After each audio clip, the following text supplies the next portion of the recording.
नमस्कार मैत्रिणींनो, माझ्या यूट्यूब चॅनलमध्ये तुमचे खूप खूप स्वागत. तर आज आपण बघणार आहोत खिचडीची रेसिपी.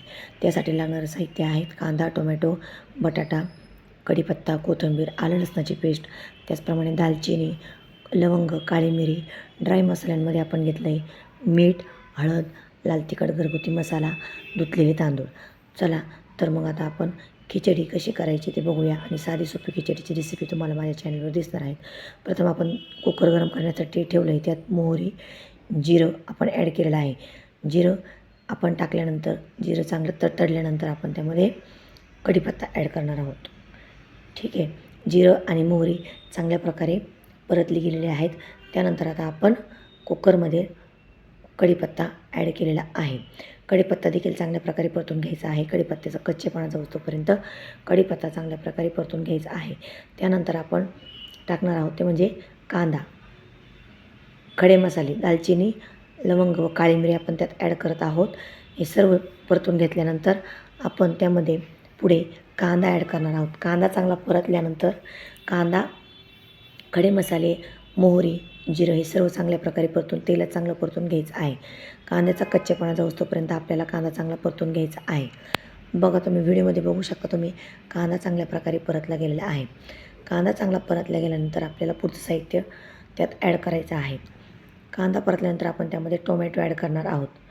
तुम्ही बघू शकता व्हिडिओमध्ये कांदा चांगला परतला गेलेला आहे. त्यात आपण टोमॅटो, बटाटा, आलं लसूणची पेस्ट सगळं काही ॲड करणार आहोत. सर्व जिन्नस तेलामध्ये चांगल्या प्रकारे परतून घ्यायचे आहेत आणि त्याचा कच्चेपणा जाऊस्तोपर्यंत ते आपल्याला परतायचे आहेत.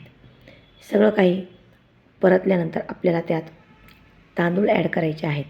तुम्ही बघू शकता व्हिडिओमध्ये कुकरमध्ये सर्व पदार्थ परतले गेले. आता आपण टोमॅटो ॲड केलेला आहेत आणि टोमॅटो देखील चांगल्या प्रकारे परतून घ्यायचा आहे. टोमॅटो परतल्यानंतर त्यात आपण बटाटे ॲड करणार आहोत. बटाटा ॲड केल्यानंतर त्यामध्ये आपण जे राहिलेले ड्राय मसाले आहेत, लाल तिखट, हळद, मीठ, त्याचप्रमाणे घरगुती काळा मसाला हे सर्व साहित्य त्यात टाकून घेणार आहोत आणि धुतलेले तांदूळ पण आपण त्यामध्ये ॲड करणार आहोत. व्हिडिओमध्ये बघू शकता तुम्ही कोथिंबीर ॲड केलेली आहे आणि सर्व पदार्थ तेलात चांगल्या प्रकारे परतून घेतलेले आहेत. सगळे ड्राय मसाले आपण त्यात ॲड करत आहोत. त्याचप्रमाणे धुतलेले तांदूळ देखील आपल्याला पुढे ॲड करायचे आहे. हे सर्व पदार्थ धुतलेले तांदूळ त्यात टाकून घेत आहोत आणि ते देखील आपण परतून घेणार आहोत.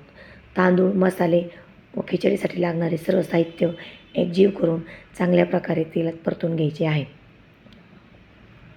तुम्ही बघू शकता सर्व भाज्या आणि तांदूळ, मसाले एकजीव झाल्यानंतर त्यामध्ये आपण चांगल्या तेलात परतून घेणार आहोत व सर्व काही एकजीव करून घेणार आहोत. तांदूळ चांगल्या प्रकारे परतून घ्यायचा आहे. त्यानंतर कुकरमध्ये आपण पाणी टाकणार आहोत आणि खिचडीला शिट्ट्या झाल्यानंतर आपली खिचडी तयार होणार आहे. सर्व जिन्नस एकजीव करून घ्यायचे आहे आणि कुकरचं झाकण ठेवून त्याला थोड्या वेळ आपण वाफवून घेणार आहोत. एक वाफ देऊन घेणार आहोत. थोड्या वेळ कुकरची वाफ दिल्यानंतर हे सर्व पदार्थ एकजीव करून घ्यायचे आहेत. सर्व पदार्थ चांगल्या प्रकारे तेलात परतून घ्यायचे आहेत. तुम्ही बघू शकता आपण पाणी ॲड करत आहोत. त्यामध्ये आपण आवश्यकतेप्रमाणे पाणी टाकून कुकरच्या 3 शिट्ट्या घेऊन आपण खिचडी तयार करून घेणार आहोत. तर मैत्रिणींनो, अशा प्रकारे आपली खिचडीची रेसिपी माझ्या चॅनलवर मी अपलोड केलेली आहेत. तर अशा प्रकारे साधी व सोपी झटपट होणारी खिचडीची रेसिपी तुम्हाला कशी वाटली नक्की मला कमेंटमध्ये सांगा आणि माझा व्हिडिओ आवडल्यास लाईक करा, सबस्क्राईब करा आणि बेल आयकॉन जरूर दाबा. धन्यवाद.